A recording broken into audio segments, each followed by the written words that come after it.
എല്ലാവർക്കും നമസ്കാരം. ഹൈവേ ലോക്സിന്റെ ഏറ്റവും പുതിയ വീഡിയോയിലേക്ക് എല്ലാവർക്കും സ്വാഗതം. Turn left on QEW.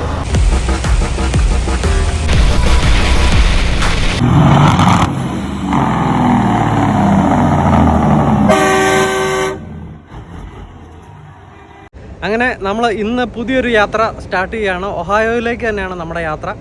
അപ്പോൾ ബാക്കി വിശേഷങ്ങൾ നമുക്ക് ഓൺ ദ വേ പറയാം കേട്ടോ. ഇപ്പോൾ ഏകദേശം 2:30 നമ്മൾ സ്ഥിരം നമ്മുടെ പുതിയ കമ്പനിയുടെ സ്ഥിരം ബോർഡറായിട്ടുള്ള ന്യൂയോർക്ക് ബോർഡർ ആയിരിക്കും ക്രോസ് ചെയ്യുന്നത്, ബഫലോ. അപ്പോൾ ബാക്കി വിശേഷങ്ങൾ നമുക്ക് ഓൺ ദ വേ പറയാം. നമുക്ക് വണ്ടി എടുത്ത് റോഡിലേക്ക് ഇറങ്ങാം ആദ്യം തന്നെ. വേണ്ട, വന്ന വഴി തന്നെ ഓയിലും മറ്റു ഫ്ലൂയിഡ്സും എല്ലാം ചെക്ക് ചെയ്തു, എല്ലാം ഓക്കെ ആയിരുന്നേ. അതുകൊണ്ട് പിന്നെ വേറെ ഒന്നും നോക്കാനില്ല, വണ്ടി എടുത്താൽ മതി. ID വെരിഫൈ ചെയ്യാൻ നേരത്തെ നമ്മുടെ ലൈസൻസ് അവിടെ കാണിച്ചിട്ട് നമ്മൾ എടുക്കുന്ന എക്വിപ്മെൻ്റ് ഉണ്ടല്ലോ അത് ഏതൊക്കെയാണെന്ന് നമ്മൾ പറയണേ. Trailer number PR009. നമ്മുടെ യാർഡ് ഡിക്സി റോഡ് എന്നറിയപ്പെടുന്ന ഒരു മേജറായിട്ടുള്ള റോഡുണ്ട് മിസിസാഗയിലെ. ഈ ഡിക്സി റോഡിൻ്റെ സൈഡിലാണ്. അതുകൊണ്ട് തന്നെ നമ്മൾ നേരെ ഇറങ്ങി ഡിക്സി റോഡിൽ നിന്ന് റൈറ്റ് പിടിച്ച് കോഡ്നി പാർക്ക് ഡ്രൈവ് എന്ന് പറയുന്ന ഒരു റോഡുണ്ട്. അവിടുന്ന് നേരെ നമ്മൾ ഹൈവേ പിടിക്കുകയാണ് അതിൻ്റെ പതിവ്.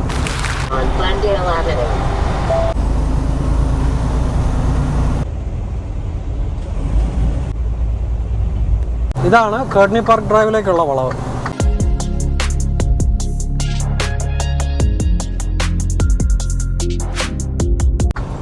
അങ്ങനെ നമ്മൾ കോഡ്നി പാർക്ക് ഡ്രൈവിൽ നിന്ന് വേണ്ട നേരെ 410 എന്ന് പറയുന്ന ഹൈവേയിലേക്ക് മെർജ് ചെയ്യാണ്. 410 നിന്ന് 403 കയറിയിട്ടാണ് പിന്നീട് QEW എന്ന് പറയുന്ന ഹൈവേ എടുത്ത് നമ്മൾ നയാഗ്രയിലേക്ക് പോകുന്നു.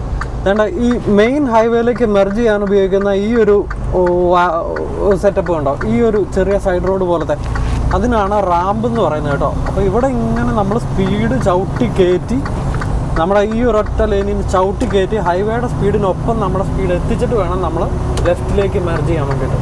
തുടക്കക്കാരല്ല എപ്പോഴും അല്ല, ഇതിനെക്കുറിച്ച് അറിവില്ലാത്തവർ എപ്പോഴും മേക്ക് ചെയ്യുന്ന ഒരു മിസ്റ്റേക്കാണ് ആവശ്യത്തിന് ഹൈവേയുടെ സ്പീഡ് ഇല്ലാതെ ഇതിലേക്ക് മെർജ് ചെയ്യാൻ ശ്രമിക്കുന്നത്. അപ്പോൾ ആവശ്യത്തിന് സ്പീഡ് കയറ്റാതെ ഹൈവേയിലേക്ക് മെർജ് ചെയ്യാൻ ഉണ്ടാകുന്ന പ്രശ്നം എന്താണെന്ന് വെച്ചാൽ, ഈ ഹൈവേയിലെ വണ്ടികളെല്ലാം ആയിരിക്കുമല്ലോ പോകുന്നത് നല്ല സ്പീഡിൽ. അപ്പം അങ്ങനെ വരുമ്പോഴത്തേക്കും മുമ്പിൽ സ്പീഡില്ലാത്ത ഒരു വണ്ടി പെട്ടെന്ന് വരുമ്പോഴത്തേക്കും അതൊരു ഒബ്സ്റ്റക്കിൾ അല്ലേ, അത് അപകടങ്ങൾക്ക് കാരണമാകും. അപ്പോൾ ഒരിക്കലും അങ്ങനെ ചെയ്യരുത്. നമ്മൾ ആ ഹൈവേയുടെ സ്പീഡിന് ഒപ്പിച്ച് സ്പീഡ് കയറ്റിയിട്ടേ ആ ഒരു ഹൈവേയിലേക്ക് മെർജ് ചെയ്യാവുള്ളൂ. ശരിക്കും സ്പീഡ് കുറയുന്നതാണ് ഇതുപോലത്തെ ഹൈവേകളിൽ അപകടം കൂടുതലും ഉണ്ടാവാൻ വേണ്ടിയിട്ടുള്ള കാരണം. ആ ഹൈവേക്ക് അനുസരിച്ചുള്ള സ്പീഡ്, അല്ലെങ്കിൽ സ്പീഡ് ഇച്ചിരി കൂടുതലാണെന്നുണ്ടെങ്കിൽ നമുക്ക് ഇഷ്ടമുള്ള സ്പോട്ടിൽ കയറി മെർജ് ചെയ്യാം. നമുക്ക് ആവശ്യത്തിന് സ്പീഡ് ക്രമീകരിക്കാമല്ലോ. കാരണം ഒരു വണ്ടിക്കിനെ സംബന്ധിച്ചിടത്തോളം അൺലെസ് ബുഗാറ്റി പോലത്തെ 3 സെക്കൻഡിൽ 100 കിലോമീറ്റർ കയറുന്ന വണ്ടികളല്ലാന്നുണ്ടെങ്കിൽ ഇതിന് സമയമെടുക്കും സ്പീഡ് കയറാൻ വേണ്ടിയിട്ട്. അതേസമയം നമുക്ക് സ്പീഡ് ഉണ്ടെന്നുണ്ടെങ്കിൽ ഒരു വേക്കൻറ്റ് സ്പോട്ട് നോക്കി നമുക്ക് ചവിട്ടി അങ്ങോട്ട് നിർത്താം. അപ്പോൾ അതുകൊണ്ട് എപ്പോഴും ഹൈവേയിലേക്ക് മെർജ് ചെയ്യുന്നവർ ശ്രദ്ധിക്കേണ്ട ഒരു കാര്യമാണ് ചവിട്ടി കയറ്റി സ്പീഡ് കയറ്റിയിട്ട് ഹൈവേയിലേക്ക് മെർജ് ചെയ്യുന്നത് കേട്ടോ. നമ്മുടെ പുറകിൽ വരുന്ന വണ്ടി ഒരിക്കലും ബ്രേക്ക് പിടിക്കാൻ വരരുത് എന്ന് നമ്മളെപ്പോഴും ശ്രദ്ധിച്ചോണം.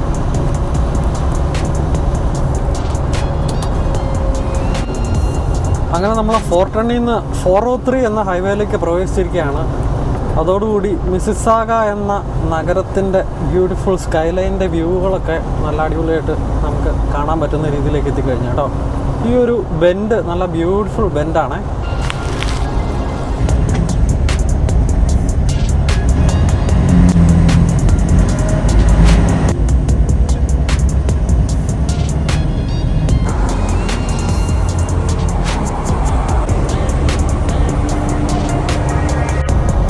കാനഡയിൽ ടൊറൻറ്റോ പ്രദേശത്തേക്ക് ആദ്യമായിട്ട് വരുന്ന മലയാളികളും നമ്മൾ ഇന്ത്യക്കാരും എല്ലാം കൂടുതലായിട്ട് തുടക്കകാലത്തൊന്ന് സെറ്റിലാവാൻ വേണ്ടിയിട്ട് താമസിക്കുന്ന ഏരിയ ആയിരിക്കും മിസിസാഗ അല്ലെ ബ്രാംപ്ടൺ എന്ന് പറയുന്ന ഒരു ഏരിയ കേട്ടോ.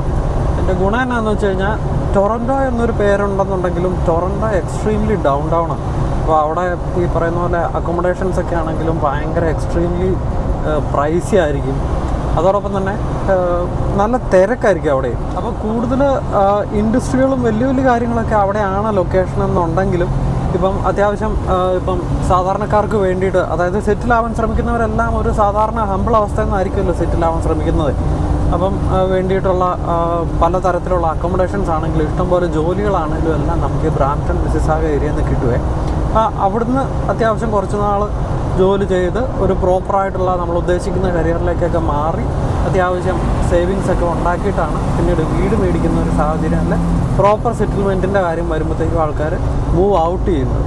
മൂവ് ഔട്ട് ചെയ്യാന്ന് പറഞ്ഞാൽ അപ്പം പ്രത്യേകിച്ച് നമ്മുടെ മലയാളികളുടെയൊക്കെ ട്രെൻഡിങ് ആയിട്ടുള്ള ഒരു സ്ഥലമാണ് ലണ്ടൻ ഉണ്ടായിരുന്നു. ഇഷ്ടംപോലെ മലയാളികൾ ഇപ്പോൾ അങ്ങോട്ട് സെറ്റിൽ ആവുന്നുണ്ട്. അതോടൊപ്പം തന്നെ ലണ്ടൻ ആണെങ്കിലും അത്യാവശ്യം നല്ലൊരു സിറ്റി ആയിട്ട് ഡെവലപ്പായി വരുന്നുണ്ട് കേട്ടോ. ലണ്ടൻ, ഓറഞ്ച് വില്ല്, ഹാമിൽട്ടൺ, ഇതെല്ലാം ഈ മിസിസാഗ, ബ്രാംപ്ടൺ ഏരിയയിൽ നിന്ന് ഔട്ടറിലേക്ക് മൂവ് ഔട്ട് ചെയ്യാൻ പറ്റുന്ന ചെറിയ ചെറിയ സിറ്റികളാണ്.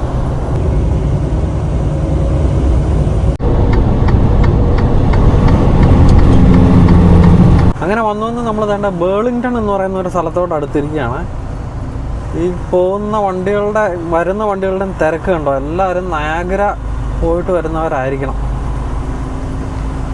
ഈ റൂട്ട് എപ്പോഴും ഇതുപോലെ ഇത്രയും തിരക്കായിരിക്കും, പ്രത്യേകിച്ച് സമ്മറിൽ.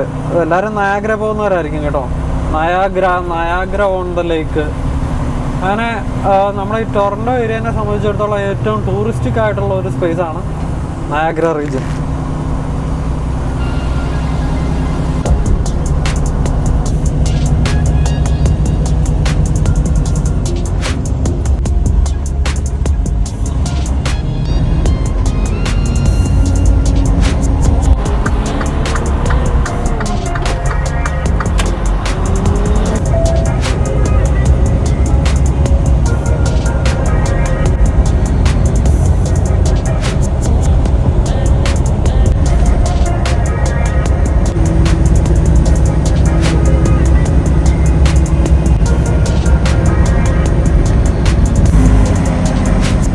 Take the exit on the right to Rural Route 124 North, then keep left. അങ്ങനെ നമ്മൾ ബോർഡറിൽ എത്തിയിരിക്കുകയാണ് കേട്ടോ. Niagara border. നയാഗ്രയിലെ ഈ പീസ് ബ്രിഡ്ജ് എന്നറിയപ്പെടുന്ന ഈ ഒരു പാലമാണ് നമ്മുടെ കാനഡേനെയും അമേരിക്കനെയും തമ്മിൽ ബന്ധിപ്പിക്കുന്നത്. അപ്പുറം ന്യൂയോർക്ക്, ഇപ്പുറം ഒന്റാറിയോ, കാനഡ.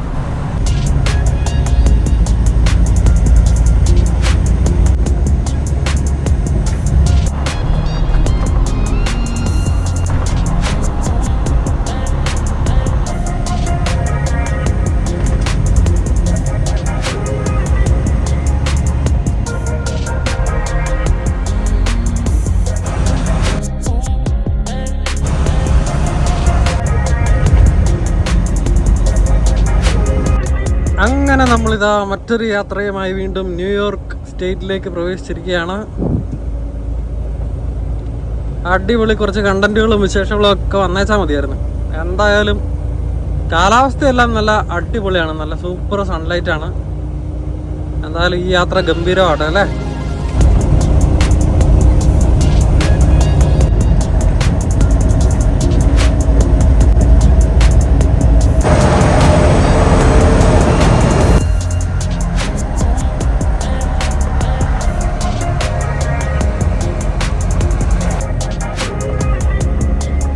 എന്തായാലും ബോർഡർ ക്രോസ് ചെയ്യാൻ വേണ്ടിയിട്ട് 7 മണിയായി കേട്ടോ. നമ്മുടെ ലോഡ് ഇച്ചിരി ലേറ്റ് ആയിട്ടാണ് ക്ലിയർ ആയത്, അതുകൊണ്ട് തന്നെ നമുക്ക് ഇച്ചിരി വെയിറ്റ് ചെയ്യണ്ടാവുന്നു. എന്തായാലും 7 മണി ആയപ്പോഴത്തേക്കും നമ്മൾ ബോർഡർ ക്രോസ് ചെയ്തപ്പോൾ എത്തി. നമുക്ക് 540 കിലോമീറ്ററും കൂടെ ഉണ്ട് കൊളംബസിലേക്ക്.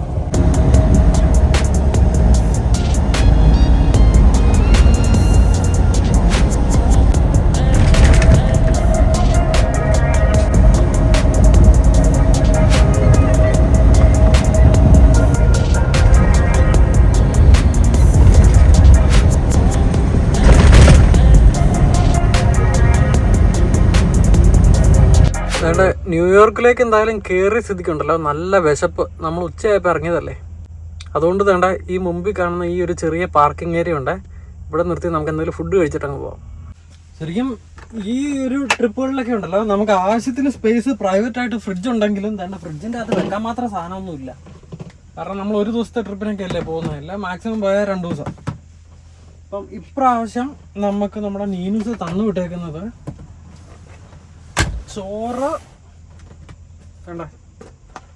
ചോറ് ബസുമതി റൈസ് തന്നു വിട്ടിട്ടുണ്ട്.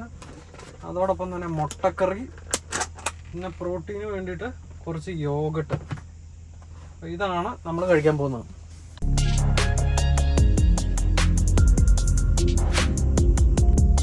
സമയമില്ല, നമുക്ക് പെട്ടെന്ന് കഴിച്ചിട്ട് വിട്ടു പോയേക്കാം. കാരണം വെച്ചാൽ അവിടെ ഇവിടെ ആയിട്ടല്ല, നമ്മൾ ഇച്ചിരി ആയിട്ട് താമസിച്ചല്ലോ.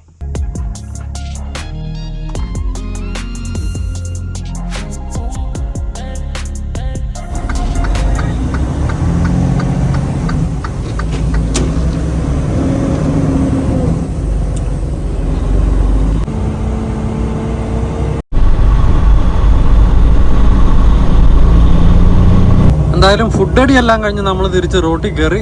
നമുക്ക് 511 കിലോമീറ്റർ ആണ് നമുക്ക് ഡെലിവറി സ്ഥലത്തേക്കുള്ളത് കേട്ടോ. നമ്മുടെ ഇന്നത്തെ പരിപാടി എന്നാന്ന് വെച്ച് കഴിഞ്ഞാൽ നേരെ പോയി ഡെലിവറി സ്ഥലത്ത് കിടന്ന് ഉറങ്ങുക എന്നുള്ളതാണ്. ഡെലിവറി ലൊക്കേഷനിൽ പോയി കിടന്ന് ഉറങ്ങുക എന്ന് പറഞ്ഞു കഴിഞ്ഞാൽ നമ്മൾ മറ്റേതെങ്കിലും ട്രക്ക് സ്റ്റോപ്പിലോ റെസ്റ്റ് ഏരിയയിലൊക്കെ നിർത്തി കിടന്ന് ഉറങ്ങി കഴിഞ്ഞ് കഴിഞ്ഞാൽ അവിടുന്ന് പിന്നീട് പ്രീ ട്രിപ്പ് ഇട്ട് ലോഗ് ഓൺ ആക്കിയിട്ടല്ലേ നമുക്ക് അടുത്ത സ്ഥലത്തേക്ക് പോകാൻ പറ്റുള്ളൂ. അപ്പം നമ്മുടെ ലോഗ് നഷ്ടപ്പെടുമല്ലോ. പിക്കപ്പിനും ഡെലിവറിക്കും ഒക്കെ എത്ര നേരം വെച്ചാൽ അവിടെ എടുക്കാൻ പോണെന്നുള്ളതിനെ കുറിച്ച് നമുക്ക് ഒരു ഐഡിയ ഇല്ലല്ലോ. അപ്പം ലോഗ് സേവ് ചെയ്യാൻ വേണ്ടിയിട്ട് നമ്മൾ ഈ പിക്കപ്പ് എടുക്കുന്ന ഡെലിവറി കൊടുക്കുന്ന ആ ഒരു സ്ഥലത്ത് ലൊക്കേഷനിൽ പോയി നമ്മൾ കിടന്നു കഴിഞ്ഞാൽ അവിടുന്ന് ഡെലിവറി എല്ലാം കൊടുത്തു കഴിഞ്ഞിട്ട് അടുത്ത പിക്കപ്പിൻ്റെ സ്ഥലം കിട്ടിക്കഴിയുമ്പോൾ നമ്മൾ ലോഗ് ഓൺ ആക്കിയാൽ മതി. അപ്പം അത്രയും നമുക്ക് സേവ് ചെയ്യാൻ പറ്റും. നമ്മൾ സിംഗിൾ ഓടിക്കുമ്പോൾ ശ്രദ്ധിക്കേണ്ട പല കാര്യങ്ങളാണ് ഇത് കേട്ടോ.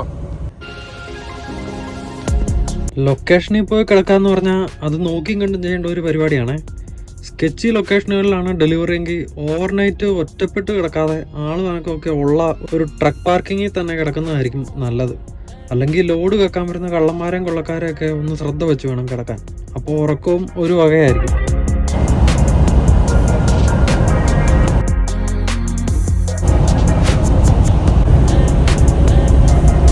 പിന്നെ നമ്മൾ നേരത്തെ പറഞ്ഞ ട്രക്ക് സ്റ്റോപ്പുകളിലെല്ലാം പാർക്കിംഗ് ഇല്ലേ, അതെല്ലാം വൈകുന്നേരം ഒരു 7 മണി ആകുമ്പോൾ തന്നെ ഫില്ലായിരിക്കുവേ. അപ്പോൾ അതുകൊണ്ട് തന്നെ നമ്മുടെ ഡെലിവറി ലൊക്കേഷൻ്റെ ഡീറ്റെയിൽസ് ഗൂഗിൾ മാപ്പിൽ നോക്കി അതിൻ്റെ റിവ്യൂസിൽ നിന്നോ മറ്റ് ഏതെങ്കിലും ഒരു സോഴ്സിൽ നിന്നോ നമ്മൾ അതിനെക്കുറിച്ച് അറിഞ്ഞ് ട്രക്ക് സ്റ്റോപ്പിലാണ് നമ്മൾ പാർക്കിംഗ് ചെയ്യാൻ ഉദ്ദേശിക്കുന്നത് എന്നുണ്ടെങ്കിൽ നേരത്തെ തന്നെ നമ്മുടെ ട്രിപ്പ് പ്ലാൻ ചെയ്ത് വീട്ടിൽ നിന്ന് ഇറങ്ങി ബോർഡറും ക്രോസ് ചെയ്ത് പാർക്കിംഗ് സ്പോട്ട് എടുക്കുക എന്നുള്ളതാണ് അതിന് ചെയ്യേണ്ടത് കേട്ടോ. ഇല്ലാന്നുണ്ടെങ്കിൽ നമ്മൾ നമ്മുടെ സമയത്തിന് അവിടെ ചെന്ന് കഴിഞ്ഞാൽ സ്പോട്ടെല്ലാം ഫില്ലായിപ്പോയി നമ്മൾ ഡെലിവറി ലൊക്കേഷനിൽ തന്നെ പോയി പാർക്ക് ചെയ്യാൻ വേണ്ടിയിട്ട് നിർബന്ധിതരാകും. അപ്പോൾ പിന്നെ ആ ലോഡിൻ്റെ റിസ്ക്കും അല്ലെങ്കിൽ അവിടെ പാർക്ക് ചെയ്ത് കിടക്കുന്നതിൻ്റെ റിസ്ക്കും എല്ലാം നമ്മൾ എടുക്കേണ്ടി വരും. സമയം രാത്രി 11:30 നമുക്ക് 140 കിലോമീറ്ററും കൂടെ ഉണ്ട് നമുക്ക് ഡെലിവറി ചെയ്യേണ്ട സ്ഥലത്ത് പോകാൻ വേണ്ടിയിട്ട്. വേണ്ട നല്ല മഴയും ഇടിവെട്ടും കാര്യങ്ങളൊക്കെ ഉണ്ട് കേട്ടോ. മഴ ഇടിവെട്ടൊന്നും വിഷയമല്ല, നല്ല കാറ്റും ഉണ്ട്. അങ്ങനെ അങ്ങ് പോകുന്നു. പ്രത്യേകിച്ചൊന്നുമില്ല. ഇപ്പം നമ്മുടെ വിൻ്ററിൻ്റെ വെതറൊക്കെ വെച്ച് നോക്കുമ്പോഴത്തേക്ക് ഇതൊക്കെ വെറും പുഷ്പം പോലെ നമ്മൾ ഡീൽ ചെയ്യും. അൺലെസ് വല്ല ടൊർണാഡോ ഒന്നും വന്നില്ലെങ്കിൽ. ജസ്റ്റ് നിങ്ങൾക്കൊന്ന് അപ്ഡേറ്റ് തന്നെന്നുള്ള.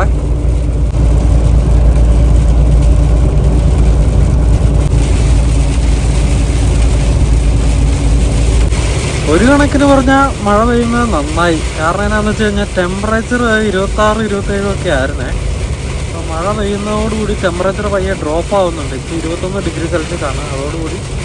അതോടൊപ്പം തന്നെ ചൂടും അങ്ങ് മാറും. അപ്പോൾ നല്ല സുഖമായിരിക്കും പോയി നിർത്തി കിടന്നുറങ്ങാൻ വേണ്ടിയിട്ട്. കാരണം എന്താണെന്ന് വെച്ചാൽ നമ്മൾ കിടന്നുറങ്ങാൻ നേരത്ത് വണ്ടി ഓഫ് ആക്കുമല്ലോ. അപ്പോൾ ജസ്റ്റ് ഫാൻ മാത്രമേ ഉണ്ടാവുള്ളൂ, AC ഉണ്ടാവുകയല്ലേ.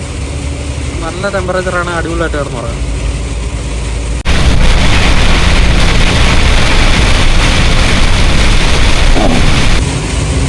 മഴ എന്ന് പറഞ്ഞാൽ നല്ല ഇടിവെട്ടി മഴയാണ് കേട്ടോ. കാരണം മറ്റേ ലൈറ്റ്നിങ് മാത്രമല്ല, നല്ല തണ്ടറും ഉണ്ടായിരുന്നു.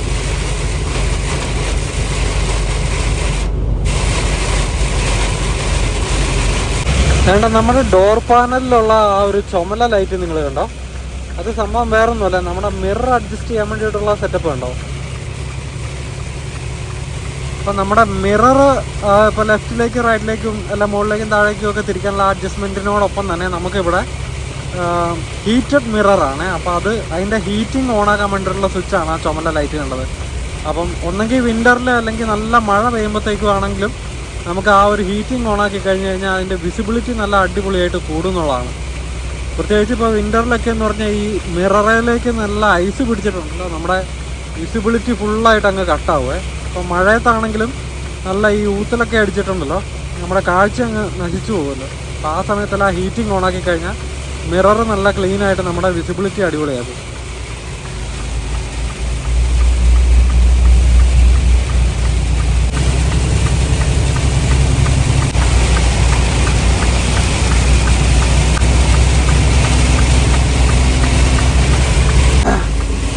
ഇതിൻ്റെ ഒരു പ്രശ്നം എന്താണെന്ന് വെച്ചാൽ ഏതെങ്കിലും ചെറിയ ബെൻഡ് പോലെയുള്ള സ്ഥലങ്ങളിലൊക്കെ ഫ്ലഡ്സ് ഉണ്ടാവും. അവിടെ ചെല്ലുമ്പോഴത്തേക്ക് നമ്മൾ സൂക്ഷിച്ച് വേണം പോകാൻ വേണ്ടിയിട്ട്. നമ്മുടെ മുമ്പിലൊരു ഫെഡക്സുകാരൻ പാഞ്ഞു പോയിട്ടുണ്ട്. അപ്പോൾ അവനെ ഫോളോ ചെയ്താണ് നമ്മളിപ്പോൾ പോയിക്കൊണ്ടിരിക്കുന്നത്. കാറുകാരെല്ലാം വിസിബിലിറ്റി തീരെ കുറവായതുകൊണ്ട് 4-way ഫ്ലാഷ് വെച്ചിട്ട് പയ്യാണ് പോകുന്നത്.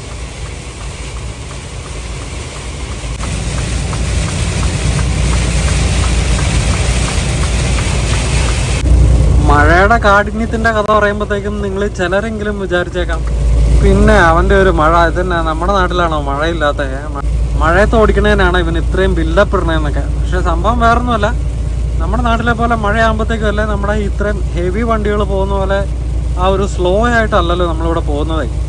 നമ്മളിവിടെ ഈ 105 km/h നമ്മുടെ ട്രക്കുകൾ പോകുന്നത്, ബാക്കിയുള്ള ട്രക്കുകളെല്ലാം അതിനേക്കാളും സ്പീഡിലാണ് പോകുന്നത്. അപ്പം ഇത്രയും നല്ല മഴ പെയ്ത് റോട്ടിലൊക്കെ വെള്ളം നിറഞ്ഞിരിക്കുമ്പോഴും നമ്മൾ ആ ഒരു 105 എന്നുള്ളത് അറ്റ്ലീസ്റ്റ് ഒരു 90 താഴെ ഒന്നും നമ്മുടെ സ്പീഡ് എന്തായാലും കുറയില്ല. ആ ഒരു സ്പീഡിലാണ് നമ്മൾ പോയിക്കൊണ്ടിരിക്കുന്നത്. കാരണം നമ്മുടെ ഫുൾ ട്രിപ്പ് പ്ലാൻ ചെയ്തിരിക്കുന്നത് അതിനനുസരിച്ചാണല്ലോ, തന്നെ ഹൈവേയിലും ആ ഒരു രീതിയിലാണല്ലോ പോകുന്നത്. അപ്പോൾ ഈ നിറയെ മഴ പെയ്തിട്ട് ഇങ്ങനെ റോഡിലൊക്കെ വെള്ളം നിറഞ്ഞിട്ട് നമ്മുടെ റോഡിലെ ചെറിയ മൈന്യൂട്ടായിട്ടുള്ള കാര്യങ്ങൾ വരെ നമ്മുടെ സ്പീഡ് കാരണം നമ്മളെ ഭയങ്കരമായിട്ട് അഫക്റ്റ് ചെയ്യും. അപ്പം നമ്മുടെ ഇത്രയും സ്പീഡിൽ പോകുന്ന വണ്ടിയുടെ സ്റ്റിയറിൽ ഒരു തട്ടുകേടോ, സ്റ്റിയർ എന്ന് പറഞ്ഞാൽ നമ്മുടെ മുമ്പിലെ സ്റ്റിയറിംഗ് ആക്സിലുണ്ടല്ലോ, നമ്മുടെ സ്റ്റിയറിംഗ് വീൽ തിരിക്കുമ്പോഴത്തേക്കും തിരിയുന്ന ഫ്രണ്ടിലത്തെ 2 ടയറുകളെ, അപ്പോൾ അതിനെന്തെങ്കിലും അപകടം പറ്റുമോ, ഒരു ടയർ പൊട്ടുമോ എന്തെങ്കിലുമൊക്കെ ചെയ്തു കഴിഞ്ഞാൽ എത്ര വലിയ അപകടമായിരിക്കും ഉണ്ടാകുന്നത്. ഇത്രയും വെയിറ്റ് വലിച്ചു വരുന്ന ഇത്രയും സ്പീഡിൽ പോകുന്ന ഒരു വണ്ടിയെ, അപ്പോൾ അത് നമ്മളെ ഭയങ്കരമായിട്ട് ബാധിക്കും. അതുപോലെ ചെറിയൊരു തട്ടലും അല്ല ചെറിയൊരു വെട്ടലും വരെ നമ്മളെ ഒരു ഫുള്ള് വണ്ടിനെ ഒരു സൈഡിലേക്ക് അങ്ങ് വലിച്ചുകൊണ്ട് പോകും. അങ്ങനെ വലിച്ചു പോകുമ്പോഴത്തേക്ക് നമ്മുടെ സൈഡിലുള്ള ലൈനിലും ഇതേ രീതിയിൽ പറന്നു വരുന്ന ഏതെങ്കിലും കാറുകളോ മറ്റെന്തെങ്കിലും ട്രക്കുകളോ ഉണ്ടെന്നുണ്ടെങ്കിൽ ആലോചിച്ച് നോക്കി.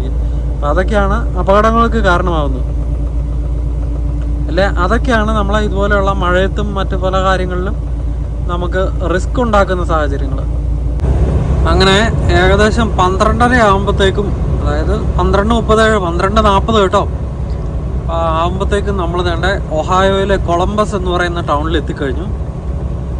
നമുക്ക് 26 കിലോമീറ്ററും കൂടെ ഉണ്ട് നമ്മളെ delivery ലൊക്കേഷനിലേക്ക്.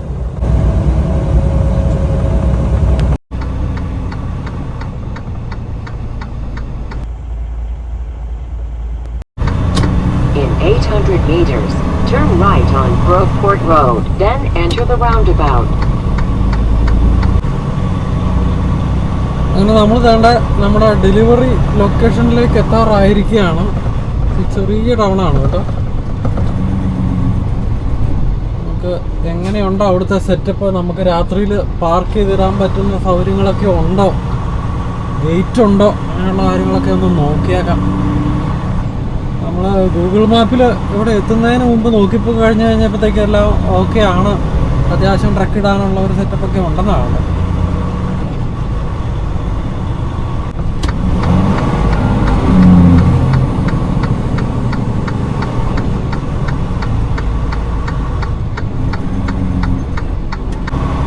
In 500 meters, arrive at 2195 Brom Road on the left.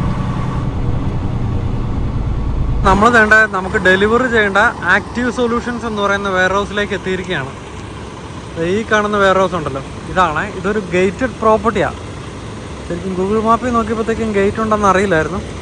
പക്ഷേ സ്റ്റിൽ നമുക്കിവിടെ പാർക്ക് ചെയ്തിടാൻ വേണ്ടിയിട്ടുള്ള ഒരു സ്ഥലമുണ്ട് കേട്ടോ, ഷോൾഡർ ഉണ്ട്. തന്നെയല്ല ഇവിടെ ഒരു ഗേറ്റ് തുറക്കണ വഴി നമുക്ക് അകത്ത് കയറാമല്ലോ. അപ്പോൾ നമുക്ക് എന്തായാലും ഇന്ന് രാത്രി ഇവിടെ പാർക്ക് ചെയ്തിടാം, എന്നിട്ട് രാവിലെ ഡെലിവറി എല്ലാം ചെയ്ത് ബാക്കി വിശേഷങ്ങളൊക്കെ നോക്കാം.